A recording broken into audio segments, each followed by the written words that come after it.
The vegan pizza and Coke got here an hour ago, but still no sign of Mr. Black. I was going to wait for him to eat, I swear, but the smell was too tempting. I promised I'd stop after one slice, but I think we've all told ourselves that lie before. Now, hours later, my back is sore, my eyes are gritty, and my head throbs behind my temples. I'm done with the day, done with this station, done with breathing recycled police air. Suddenly, a police officer stepped into the room. "Congratulations, your bail is approved. Just sign here and you're good to go." Finally, I almost thought you guys forgot about me. My voice came out too loud, too eager, but I didn't care. I snatched the pen and scribbled my signature like my life depended on it. Like we could. Mr. Black was very adamant to get this done quickly. Honestly, I don't think I've ever seen a bail approved that fast.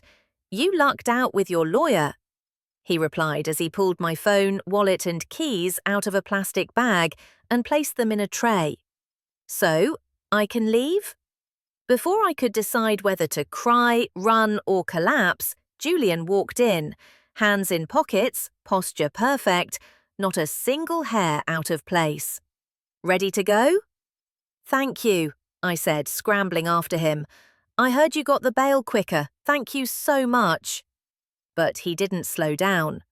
I basically half-jogged behind him as he walked toward his black Tesla. Of course he drives a black Tesla. He opened the passenger door for me.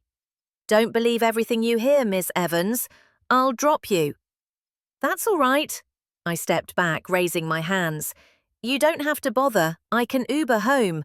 I already caused a lot of trouble for you today." "Just get in, Nina." The way he said my name, low, final, leaving no room for argument, made my legs move on their own. I slid into the seat and buckled the belt instantly. The car smelled like him, leather and something smoky, comforting in a way I didn't want to examine. "Oh, and also thanks for the food. I really needed it." "And thank you for not making fun of me when I was crying," I silently added. He just nodded, eyes forward, like it was nothing. Maybe he always buys his clients food. Maybe I'm not special. The rest of the ride was quiet, but not uncomfortable, just heavy, like both of us were thinking too much. When he pulled up outside my house, reality slapped me. "Wait, how do you know my address?" The corner of his mouth curved, that same mocking smile. "I saw it on your driver's license. You can't hide anything from your lawyer," he said smoothly. "Oh, right. What else do you say to someone who bailed you out of a potential assault charge?" How much do I owe you?" His left eyebrow lifted before saying, "It was pro bono." "Yes, I know, thanks for that, but I meant the food. I was going to wait for you, but anyway, how much was—" "You don't owe me anything." There was something under his voice. Not anger exactly, but something sharp. It startled me. "I'll call you tomorrow with updates. Stay home. And stay out of trouble." He sounded like he expected me to wander into another knife fight. I nodded because I didn't have the energy to argue. "Thanks, again." I stepped out of the car and the cold air hit me like a pillow. I crashed into bed without dinner and didn't wake up till morning. When I got out of the shower, I saw a message. "Julian Black, come to the station at 3. Of course he texts with proper punctuation, I muttered, smiling despite myself. At the station, it was mostly paperwork, endless forms, signatures, statements. Everyone respected Julian. Everyone praised him. Everyone tried way too hard to impress him. Turns out Mr. Black is a third-generation lawyer and filthy rich. Of course he is. No wonder he can afford pro bono cases. Then came the hard part. "We need to establish we got the right guy," the same officer from yesterday said. "Standard protocol. Can you identify him again?" Identify him? My stomach flipped. As in, I need to see him? The officer nodded. My insides turned cold, numb, my skin prickled. Suddenly I was back in the classroom yesterday. The knife, the kids, the terror. My breath hitched. Get over it. Get over it. What's wrong with me? A gentle touch brushed my hair behind my ear. I turned instinctively, and Julian was right beside me. I'll come, he said quietly. Calm, solid, present, like silently saying, he won't get to you. His tone grounded me more than the words. I managed a tiny smile, all I could give. But somehow, it made things worse. Julian's jaw tightened, his eyes narrowed, his breathing shifted, barely, but I noticed. I hope he's not disappointed in me. I'm trying, I really am. My eyes burned with tears I refused to let fall. Let's get this over with, Julian said, voice firm as he guided me toward the holding cell. Apparently, Julian ensured the attacker didn't get bail.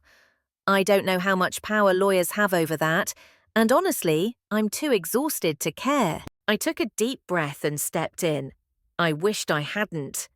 The knife guy stood in the corner, hands cuffed behind him, eyes locked on me with pure hatred. But what froze me were the bandages around his head. I did that. I hurt him. I did it. Julian's hand brushed mine, barely there, grounding me again. Then I realized something else. Julian had stepped in front of me, shielding me, his entire body blocking the view. I could only see the attacker through a narrow gap between his shoulder and arm. Before I processed anything, a police officer snapped. For the third time, is he the guy, Miss Evans? The annoyance in his voice made me step back, toward Julian, instead of answering. Julian turned and glared at him with such intensity the officer actually shut up. Yes, my voice cracked. He's the one with the knife. Great, it's done, the officer said.